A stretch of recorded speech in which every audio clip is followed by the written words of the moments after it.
to our tip of the week. This week's tip is a serious one, but it's very, very, very important.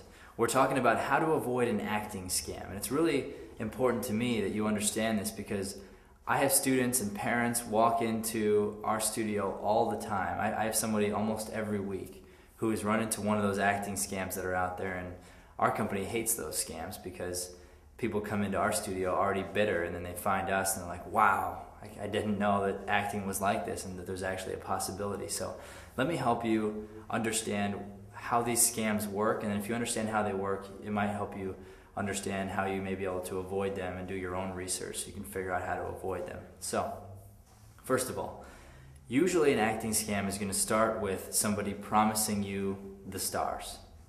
They're going to promise you that they can make you famous. They're going to promise they can put you on TV. They're going to get your hopes up and get your beliefs up, either in yourself or in your children. And then they're going to prey on your emotions. That's what they call an emotional sale. So once they've put you on camera and got you to look all great and said, ooh, you have potential, but you have to do this or this before you can make it to Disney Channel, something like that. That's how they get you, and they rope you in. And next thing you know, you're spending $5,000, $6,000, $20,000 up front to go to one of these big actor expos where they bring in a few casting directors from around the nation to look at you and look at your kids. And this is not how you become famous. This is not how you make it in this business. The truth is, the way you make it in this business is with hard work, with dedication, with training, and with putting yourself out there. And that's most people are looking for the quick fix, and this business, along with every business, is not about the quick fix. So a couple tips to help you out that you can do on your own, you can do today, to help you research where should I be training, where should I go.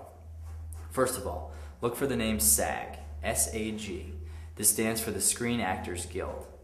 There's only a few agencies, especially in Arizona, but around the nation, that can put SAG on their resume. So if an agency says SAG, that means that they are an agency only and they represent talent. That means they cannot be a school also. This is very, very, very important. Agencies should do one thing, which is they should represent you and get you auditions. Schools should do their own thing. They should just make you better as an actor. And then photography is a whole nother business. So the legitimate agencies will recommend schools, but they won't make money off of it. They'll recommend photographers, but they won't make money on that either. The legitimate schools, the same thing. Legitimate schools will recommend you to a legitimate agency or recommend you to a legitimate photographer, but there's no kind of all in-house, like one-stop shop.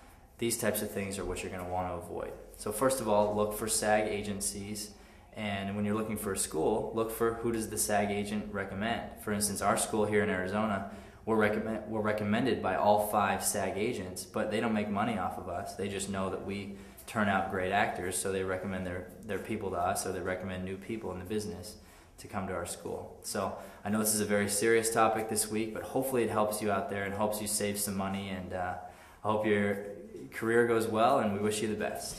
Thanks, have a great one. See you next week. Now is the time to see